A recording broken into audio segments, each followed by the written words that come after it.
NASA has identified a potentially hazardous asteroid coming toward us. Here's what you need to know. A 330-meter-wide asteroid around the size of the Eiffel Tower is heading towards Earth and is expected to pass us by on December 11th. The asteroid, known as 4660 Nereus, is calculated to be passing about 2.4 million miles away from Earth. However, the Scotsman explains that because its diameter is wider than 140 meters and it will approach Earth at less than half the distance from the Earth to the Sun, it is classified as potentially hazardous, which means only a relatively slight deviation in its massive orbit could place it on a collision course with Earth, and that could cause major regional damage. An unlikely chance of a collision, however, is actually more likely in 2060, when 4660 Nereus will pass within just 745,000 miles of Earth on Valentine's Day. Space.com outlines how, to date, NASA has identified more than 27,000 near-Earth asteroids, of which nearly 10,000 come into the category of potentially hazardous, and it's with these in mind that last month NASA reported it was intending to launch the first part of a planetary defense strategy against such asteroids on November 24th. The DART spacecraft will be launched on a SpaceX Falcon 9 rocket from Vandenberg Space Force Base in California, and once it gets into space, will head for a pair of asteroids called the Didymus Binary. The spacecraft is expected to be in position to approach and smash into the smallest of the pair by October 2, 2022, impacting the 160-meter-wide rock at around 21,700 kilometers per hour and nudging it very slightly, but enough to change its orbit slightly. NASA will measure the change in orbit and use it as data for future missions designed to protect Earth from large incoming space rocks. However, the asteroids NASA categorizes as potentially hazardous may not be the only ones we should worry about. Between 100,000 and a million smaller-scale asteroids, less than 100 meters wide, have a possibility of hitting Earth over the next century, and Chinese astronomers published a paper last month explaining that these remain a serious threat as they carry more kinetic energy than atom bombs. In 2013, a 19-meter-wide asteroid exploded over the Russian city of Chelyabinsk and damaged 7,500 buildings, according to the astronomers, writing in the Acta Astronomica Sinica journal. Physical models on asteroid formation calculated the number of this type of asteroid that could be propelled towards Earth in the next century could range from 100,000 to a million, and what's more, the small size and large number of them make them extremely difficult to track. That research adds to more well-established threats like that of asteroid Bennu, the 500-meter-wide asteroid considered the biggest threat to Earth right now, with about a 1 in 2,700 chance of hitting Earth on the afternoon of September 24, 2182, according to NASA. Any impact would pack the energy of more than 1.1 billion tons of TNT, roughly 2 million times the energy of last year's devastating port explosion in Beirut, Lebanon, which is pretty scary.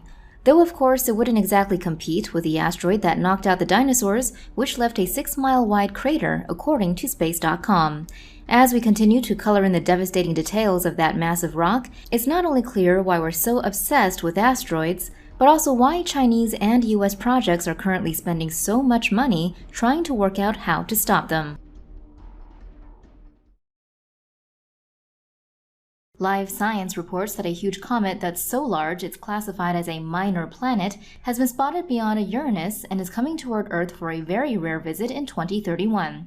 Comet Bernardinelli-Bernstein is still far away and hard to see, but the current estimate is that its icy core is around 100 kilometers in diameter, which is extremely large for a comet. It'll make its closest approach in 2031, when it'll sail just outside of the orbit of our Sun's sixth planet, Saturn. Normal long-period comets take more than 200 years to complete an orbit around the Sun, but this one is estimated to take a whopping 5.5 million years to complete its orbit. Comet Bernardinelli-Bernstein comes from the Oort cloud, a spherical cloud of icy objects framing our solar system at around 50,000 to 100,000 astronomical units from the Sun. That's 100,000 times the distance from Earth to the Sun. Scientists estimate this comet could itself be from as far away as 60,000 times the distance from Earth to the Sun. Like all comets, this one will round the Sun and head off back to where it came from. The New York Times reports that scientists have found the best way to deflect huge asteroids away from Earth. Researchers who had spent 20 years using a very special and very powerful gun to shoot projectiles at very rare meteoric rocks recently presented their findings at the 84th annual meeting of the Meteoritical Society held in Chicago. The findings show that the long-held belief that a huge asteroid heading to Earth should be shattered into pieces is not the right way to go. The thinking in the past was to launch a projectile that would hit the space rock head-on and shatter it into pieces small enough to burn up in Earth's atmosphere. But after shooting the extreme velocity gun at NASA's Ames vertical gun range at meteoric rocks, the researchers now say the best defense is to orchestrate a much lighter impact coming from the side of the asteroid's trajectory. In this way, the asteroid is left intact and nudged slightly off its Earth-destroying course. The researchers say the original idea of shattering the asteroid would create too many pieces that would still be likely to hit Earth and cause serious damage. According to new research by the Southwest Research Institute in Colorado, the Chicxulub impact, which scientists say killed off the dinosaurs, was caused by a giant, dark, primitive asteroid from the outer reaches of the solar system's main asteroid belt, situated between Mars and Jupiter. This region is home to many dark asteroids, which are space rocks with a chemical makeup that makes them appear darker than most asteroids.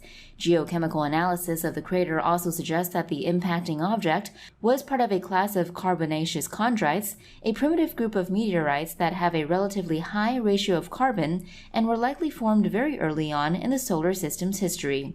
Simulating over hundreds of millions of years, the model showed thermal forces and gravitational tugs from planets periodically slingshotting large asteroids out of the belt. On average, an asteroid more than 6 miles wide from the outer edge of the belt was flung into a collision